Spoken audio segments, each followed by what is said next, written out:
Ring,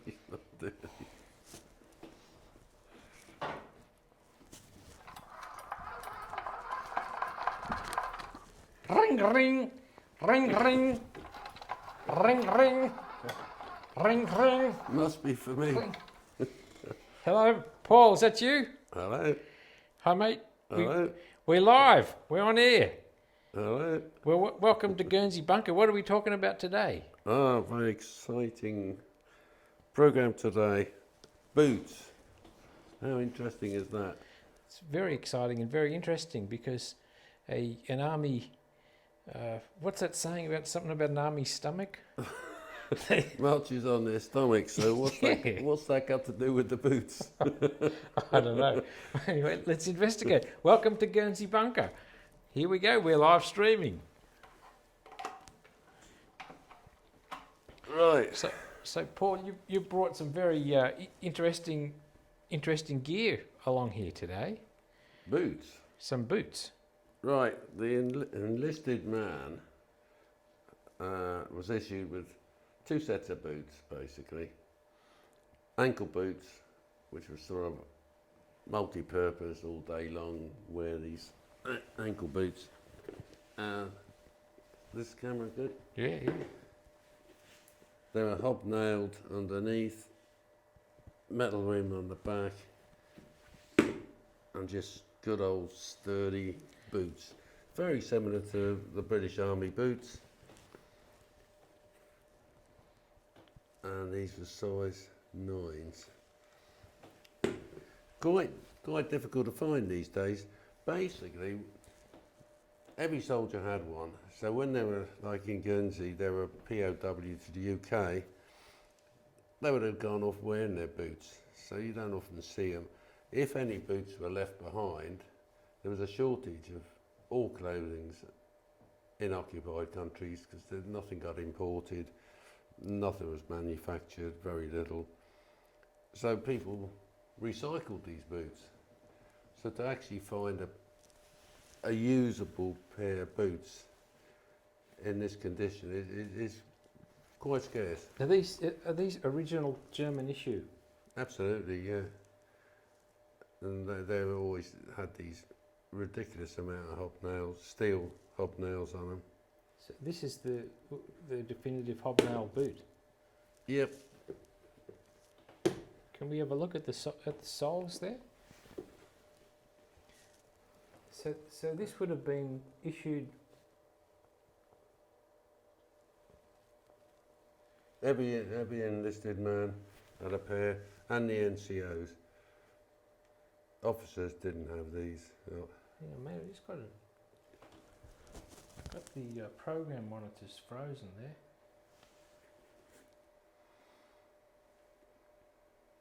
So what's going on there?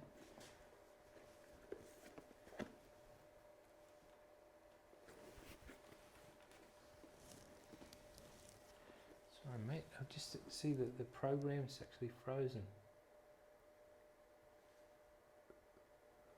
He was probably fallen asleep.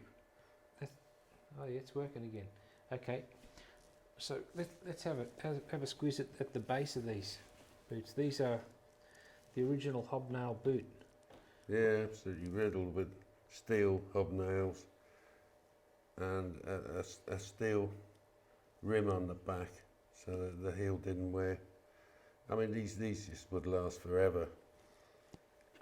Were these a dress boot or they were a field boot, Paul? Oh, just a general purpose field boot. Every enlisted man and NCOs were issued with these, not officers, obviously. This was basically what they wore every day. Very similar to the British Army ankle boot. They look almost over-engineered. Is this something that they learnt from the experience of earlier wars? That the importance of footwear? Yeah. I mean, these were superbly made, and they had their own cobblers, which maintained all their boots. So you'd be issued those, and they'd probably last you years. So they were really nicely manufactured. I wouldn't say they're the most comfortable things in the world, particularly now they've gone a bit stiff. But that's basically your everyday boot. And were these extant to Guernsey? Were they actually found or passed on? Yeah, Guernsey, I found those in a shed that had just the local must have kept them to wear after the war and just threw them in a cupboard and just left them there. So that's why they survived. And it survived in magnificent condition. Yeah, Pretty bloody extraordinary, really. yeah. Do you know what size they are? 9s. So pretty That's a continental size anyway. pretty big boots for their day. Yeah. But good solid boots. Any markings on those as to where they were? No, Manufactured? nothing I can see.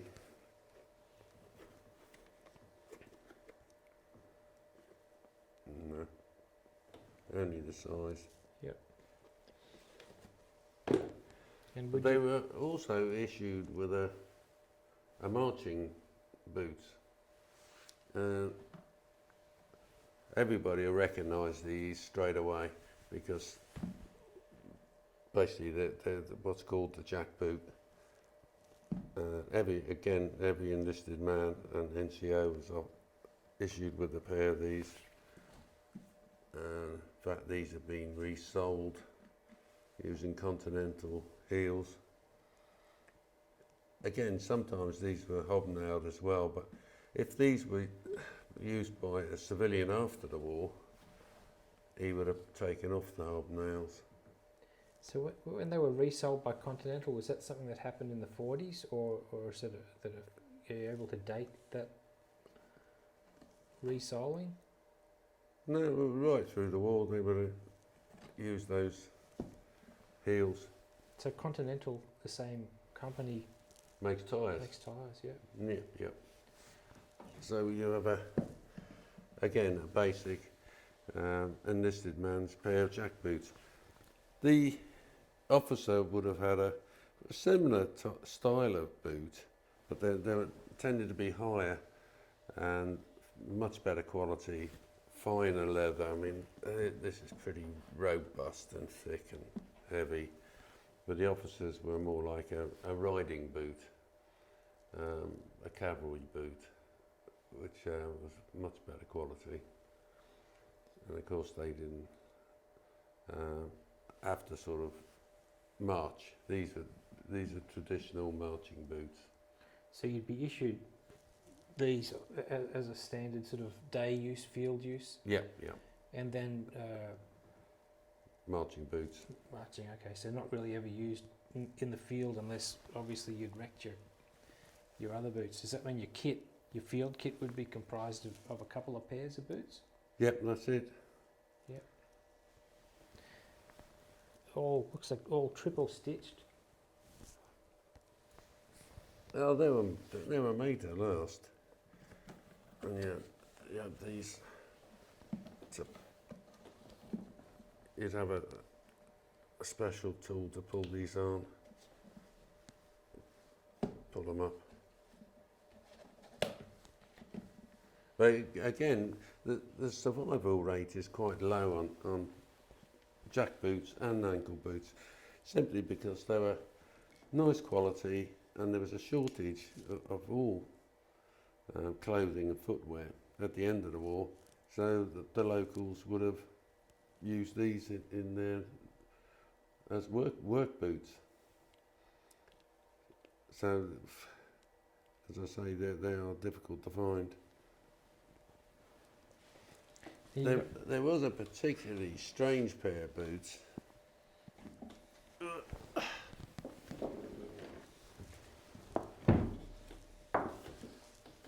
Which seriously looked like they came from the Apollo 11 mission on the moon.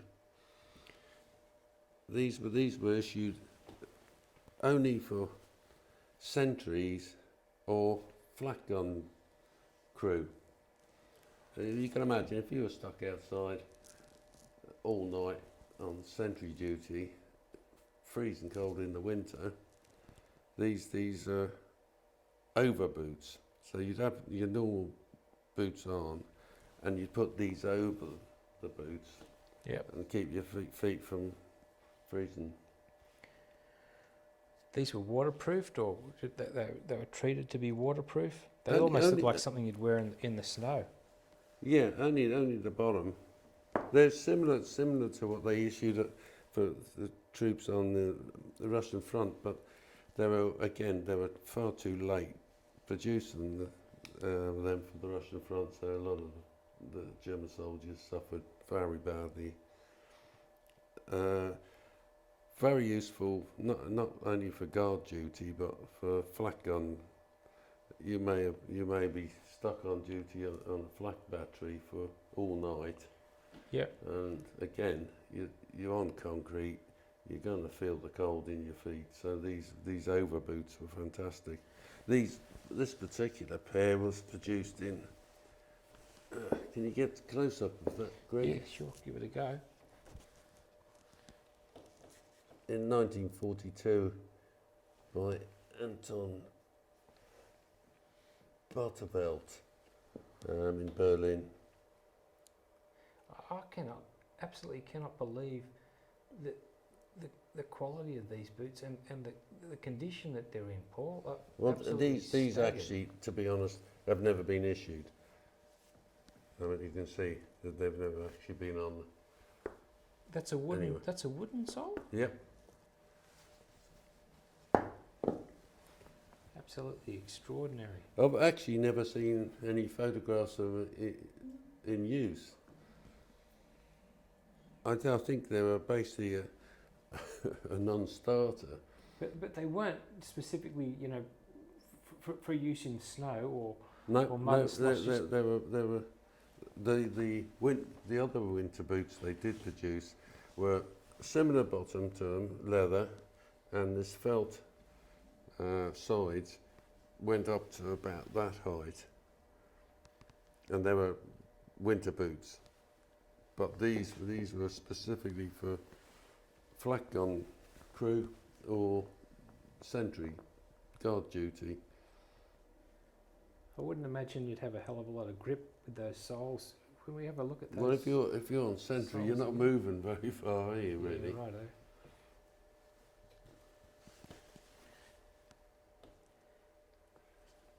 Again, we got a number stamped in the bottom, which is a size. 29, is it? Yeah. Absolutely unbelievable.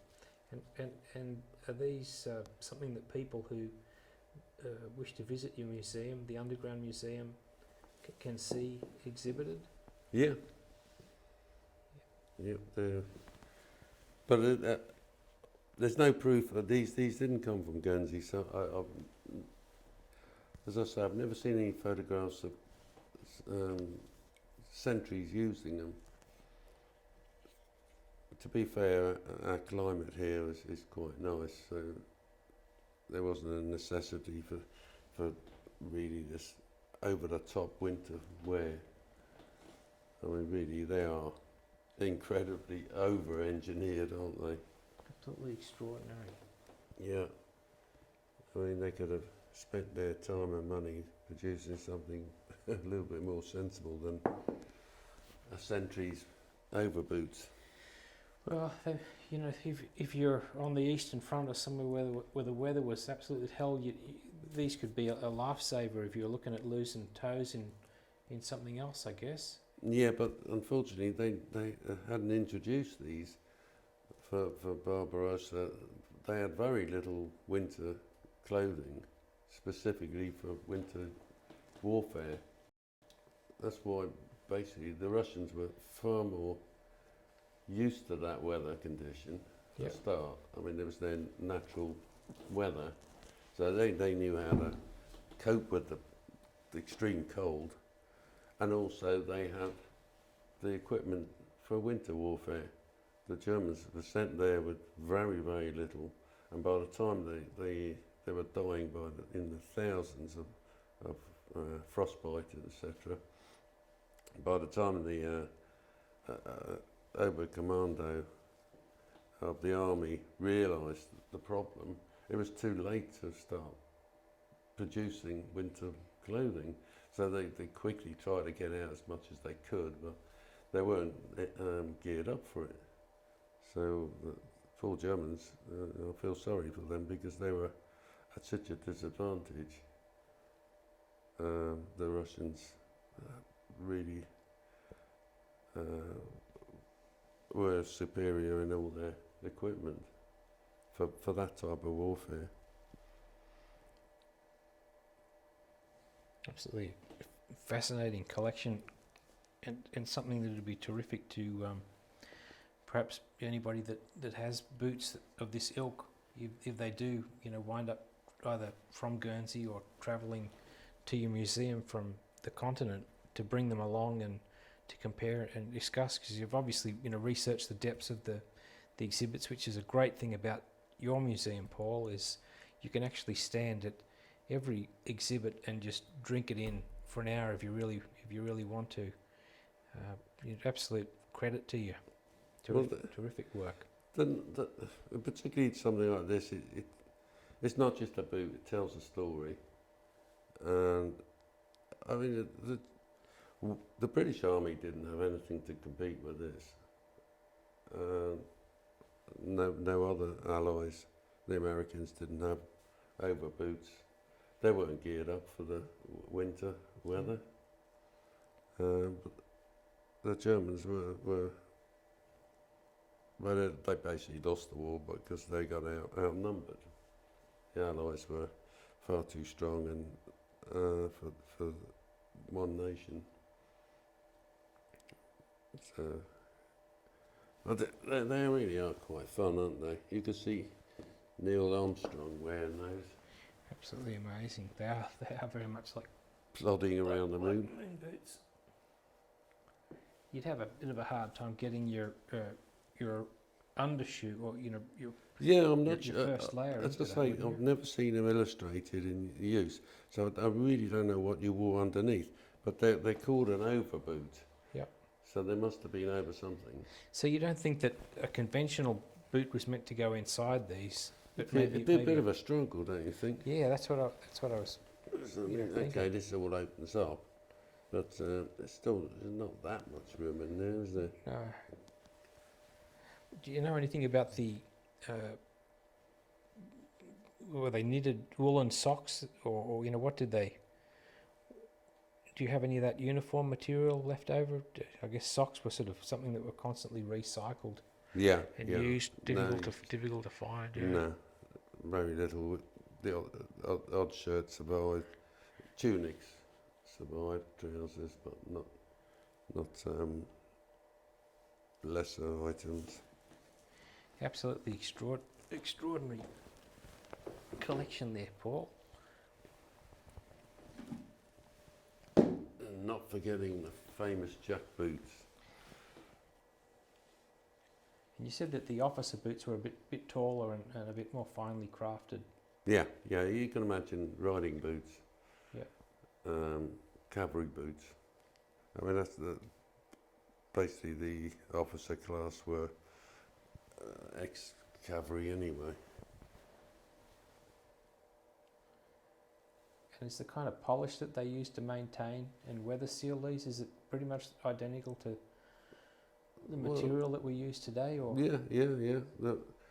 I've actually got tins of their original boot polish, and it's a waxy type material, similar to what we use now.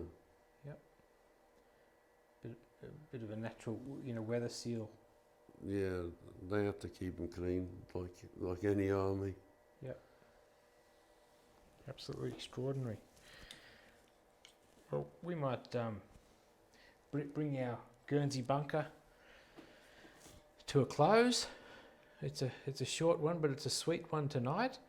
Well, there is, talking about the cavalry boots, I brought along a couple of K98 Bayonets. Would you like to see those? Absolutely love to see that.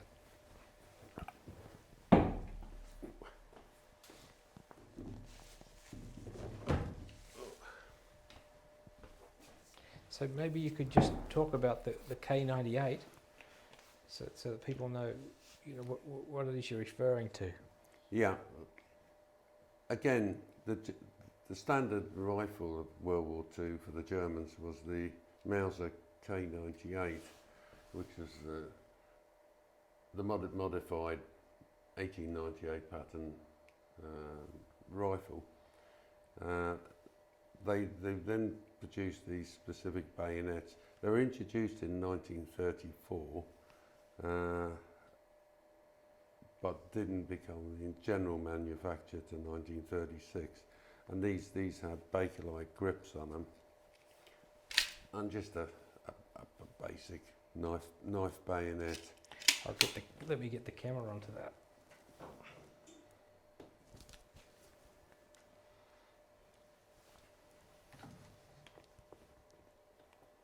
You said the grips were Bakelite? Yeah, these are Bakelite, which is like a sort of, I don't know, plastic material produced pre-war. Very hard, very durable. So these were a standard issue for every K98, or? Yeah, again, every enlisted man, every NCO will be issued with one. You'd wear that on the left-hand side of your belt through this belt loop here. But it had to be worn on the left-hand side, whether you were right-handed or left-handed, it didn't matter. Oh. And it was what's called a knife bayonet, as opposed to a spike bayonet. It's just got a single fuller. Does that mean that it was actually used as a cutlery tool? No, it's just the style. The model's a knife, whereas the British had just what's known as a pig sticker, a spike. So that's a spike bayonet. This will be called a knife bayonet because it's got a knife blade. But this particular one would be standard issue to all EMs and NCOs. Officers never carried a bayonet. But the rarer model had this catch on it, which is quite interesting. It just stops the bayonet springing out, although they're on quite a strong spring, so they don't normally jump out. But these were specifically designed with this extra catch, so that an issue to mounted troops. You might think that's a bit strange. They didn't have any cavalry in World War II, but they still had a lot of soldiers riding horses. Basically, like the horses on Guernsey were pulling gun limbers, gun trailers, field kitchens, and if you've got a set of 4 horses pulling a big wagon, then you'd have one guy sitting on the wagon, but also a soldier sat on the front horse to help guide the vehicle, and he'd wear one of this specific bayonet with his catch, because he was a mounted soldier. Quite interesting, really. It's like a throwback from the Great War, where they had cavalry, but obviously the cavalry gone by World War II. But that's the only 2 basic bayonet that was issued. Just as far as collectors go, Paul, this has got to be the hot potato area for fakes, and no doubt, over the many years that you've been involved with collecting and the museum, you've seen some, and you could probably help people, watching, to identify what they may, inadvertently be lured to buy as a fake. What are some of the things that you look for when when you're collecting pieces like this? And obviously you've got the pedigree or the history. There's not a lot to look for. They do make reproductions, but they're so obvious that you'd never be fooled. and these are still relatively plentiful, and the reason being they were still being used by many armies post-war. So when they phased them out, say the Spanish army moved into a more modern rifle, perhaps late 60s, 70s, then they'd sell off all their old Mausers, and you'd have a plethora of bayonets and rifles come on the market. So actually they're not as difficult as you would imagine. They're quite plentiful. So there's no real reason to go gear up and engineer up to reproduce them, because they're still reasonably available. I mean, this one, you'd buy it off any dealer for 120, 140 GBPs. And the cavalry one, well, the mounted soldiers one would probably be an extra £40 or something like that, so 180 or something like that. How did so much German equipment wind up in use for 15, 20 years? It was very good. With the Spanish, was it that they took bulk stores and transferred them to Spain, or what was the transfer of equipment? Was that during the war or after the war? No, before the war. The many armies, as they do today, they'll buy, I don't know, the Saudi Arabia will be buying American arms this week. Say 1930s, the Spanish were building up an army, so they perhaps favour Mauser, so they buy the German equipment, and they didn't. Nobody decided that the Germans were no good. That their engineering was fantastic. So many armies on the continent used Mauser, and after the war they didn't want to bother to buy more modern weapons, because they weren't at war and they weren't likely to be at war. So they carried on using their existing equipment, which was all pre-war, basically. So these are local ones from the Channel Islands occupation, but if you bought one in an auction in the UK, it could easily be an ex-Israeli army Mauser bayonet, and there'd be absolutely no difference, because the maker, I don't know if there's a maker on this one. No. Can we get a good shot of that blade, perhaps up close? Great way to. I guess if you're looking at a fake, well, you said that there probably aren't too many fakes because these are plentiful. Is that the? Relatively, yeah. The leather frog is more likely to disappear because it just gets tired and splits and cracks and gets damaged. These you can buy reproductions, and they again, you can see the rivets are quite modern, and it's all too new. Most people sell them as copies for reenactors. I mean, there's a lot of reenacting going on these days, and people are quite happy if you're doing a reenactment to have particular uniforms that fit you. So you're quite happy to buy a new one, exactly your size, yep. So you don't look a twit. And the same with all the field equipment, belts, everything. Pretty well everything is made now for reenactment. The water bottle, gas masks, every single thing is made. But it's pretty good. But it's got no patination, it's got no wear. It just talks to you, it's modern. if you're lucky enough to own or be custodian of any of this material, you'd never want to press it into the field. In reenactment, it's super precious, particularly articles like this in the condition that you've presented these. Absolutely amazing. No, that's why it's easy. To be fair, it's easier to buy a modern reenactment uniform and field equipment, and if it gets damaged, well, you don't really mind because you just buy another one. Yep.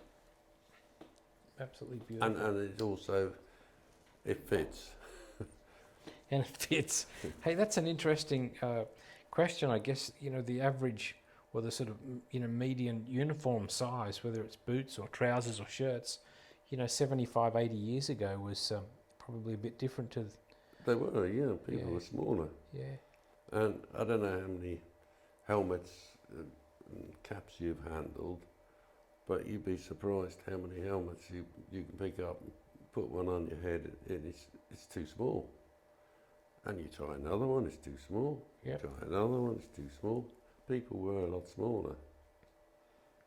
So again, you buy yourself a modern copy, and it's just as good, and it fits you. I mean, there's nothing worse than having a helmet that's like a pimple on a rock. Yeah, that's right.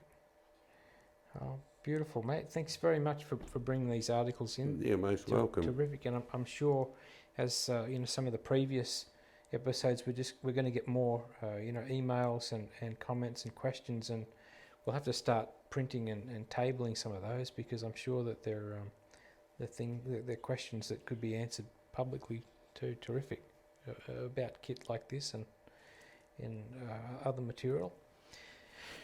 Well, what do you reckon? We might saunter out of the bunker and segue to a bit of music. Is it? Yeah. Time to do so? Yeah, go for it. I'll just get on the blower here, mate, and we'll just. Who are we getting this week? Well, it's a mystery guest, but I think there's a very good chance it could be. Hello. Yes, we weren't sure who was booked for this week. Who have we got? Maryen Cairns. Fantastic. Oh, wonderful. Great. Everybody will be happy about that. Terrific. Right. Well, we'll give you a moment to set up, and we'll segue into that. And thanks very much. Well, okay, Maryen. Thank you. There you go. Excellent. Well, it's good night from him. Good night for him. Thanks for tuning in to the Guernsey Bunker live stream every Thursday, more or less. Unless you have a balls up or something. Every Thursday at 7 p.m. UTC. Great. See you next week. See you next week. Good night. Good night.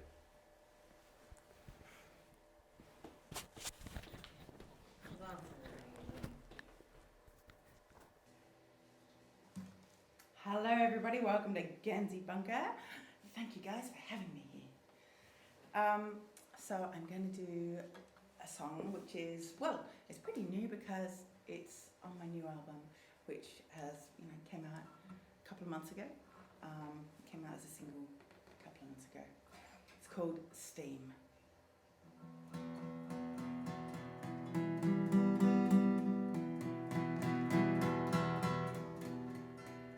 Another lonely night,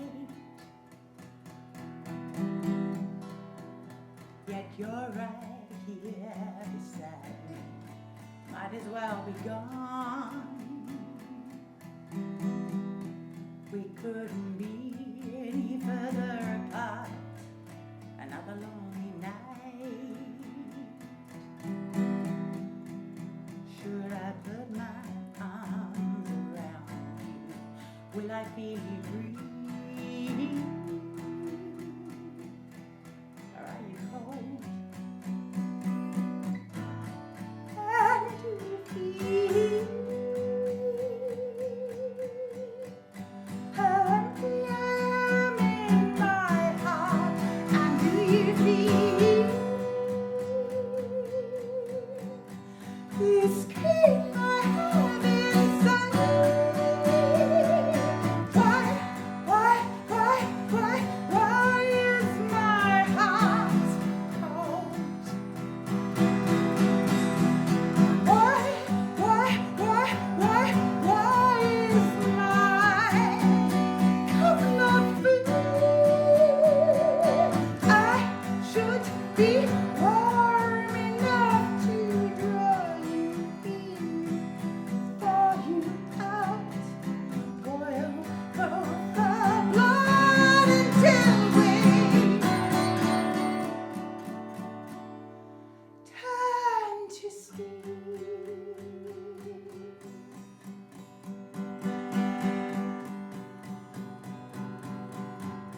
another long night.